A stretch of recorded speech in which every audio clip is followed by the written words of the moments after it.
taking over 30 years to build, tens of thousands of workers, and more than 27 million kilograms of dynamite. It's considered one of the biggest engineering feats of the 20th century. University of Maryland professor Julie Greene is author of the book, The Canal Builders. The Panama Canal is one of those phenomenal moments in history, a terrific example of engineering and technological strength of the United States, and really the coming of age of the United States as a global power. But the work exacted a heavy toll.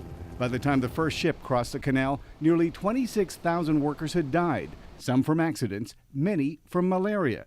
But it also changed international commerce forever, especially in the U.S., says George Washington University professor Noel Maurer on Skype. Because it enabled, for the first time, oil from California and lumber from the Pacific Northwest, but it was really the Californian oil that was driving the boat. Today, more than 4% of the world's commerce passes through the canal, some 14,000 ships per year.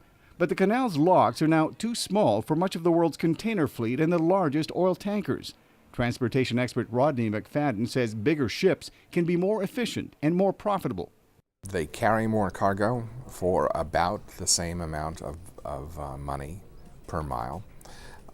They are much easier on the environment, and they increase trade. A Hong Kong company is backing a $40 billion plan to dig an alternate route through Nicaragua. If successful, it could pose a serious challenge to the canal. But critics say the project is redundant and impractical, especially when the Panama Canal is in the midst of a $5 billion expansion. Once complete, the new locks will accommodate ships the length of the Empire State Building and as wide as 3 basketball courts. AUTODESK, the New Hampshire-based company that created the software for the project, is thrilled.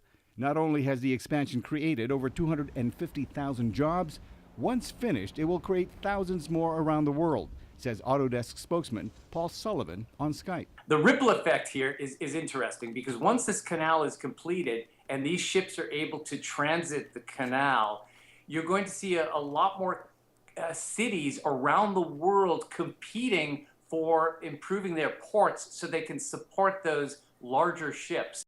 Of the approximately 160 ports in the U.S., only about 15 can accommodate the larger supertankers that will pass through the expanded canal. By early 2016, experts say this Grand Canal will be able to handle 97% of the world's container ships, doubling the canal's capacity and ensuring that it remains a marvel of engineering 100 years from now. Mil Arcega, VOA News, Washington.